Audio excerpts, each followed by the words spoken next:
bombastic side eye, criminal offensive side eye. Tapi bohong.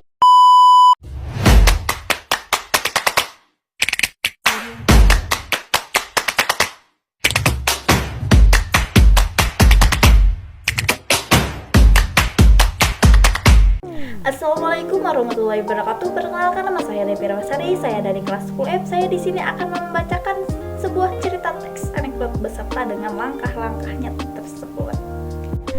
Saya di sini membawakan sebuah cerita teks anekdot yang berjudul dengan Bapak-bapak dengan lampu sayap. Bapak-bapak dan lampu sayap. Suatu pagi yang cerah di Jakarta, seorang bule baru pindahan sedang menyetir mobil pelan-pelan. Ia masih belajar adaptasi dengan lampu merah. Ia melihat sebuah motor dengan bapak-bapak mendekati dari belakang. Bapak-bapak itu menyalakan lampu sen kiri lalu belok ke kanan.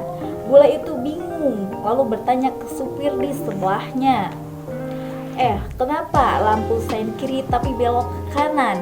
Supir taksi cuma ketawa sambil berkata, biasa itu pak, di sini lampu sen itu cuma formalitas saja, bukan buat kasih tahu orang mau kemana. Bule itu garuk-garuk kepala lalu berkata, oke, jadi saya harus baca pikiran juga ya di jalan. Supir taksi menjawab, betul pak, selamat datang di Indonesia. Saya di sini akan membacakan langkah-langkah teks anekdot. Yang pertama, topik dan kritik. Topik, kebiasaan pengendara di Indonesia yang tidak menggunakan lampu sen dengan semestinya. Kritik, atau bisa juga dengan disebut kejanggalan atau keanehan di sebuah cerita tersebut. Di sini keanehannya lampu sen kiri tapi belok ke kanan. 2. Humor dan tokoh. Di sini ada humor pengendara motor menyalahkan lampu sen kiri tapi belok ke kanan, orang asing bingung. Namun warga lokal menganggapnya biasa. Tokoh, si bule atau juga sering dipanggil dengan orang asing, tokoh utama yang mengalami kejadian lucu dan aneh. Bapak-bapak pengendara motor menjadi pemicu kejadian. Supir taksi menjadi tokoh penjelas yang memberikan sudut pandang lokal. 3. Latar belakang peristiwa. Tempat, jalan kota Jakarta di sebuah lampu merah. Waktu, pagi hari. Situasi, seorang bule baru pindahan sedang belajar menyetir di Indonesia dan menghadapi lalu lintas yang membingungkan. 4. Menyusun kerangka berdasarkan struktur teks anekdot. Struktur, isi kerangka. Observasi, seorang bule baru pertama kali menyetir di jalan. Orientasi, ia berhenti di lampu merah dan memiliki pengendara motor menyalakan lampu sen kiri. Reaksi, bule bertanya ke supir taksi, lalu dijelaskan bahwa itu hal biasa di Indonesia. Koda atau juga bisa dengan disebut dengan penutup.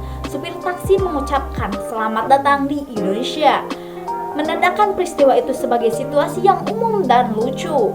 Nah, penyunting atau juga bisa disebut dengan revisi dan perbaikan. Ejaan sesuai kejelasan alur kronologi dan logis. Penggunaan bahasa ringan, lucu, dan mudah dipahami. Efek humor cukup kuat karena membuat kejadian yang sering terjadi dan dianggap biasa oleh masyarakat lokal.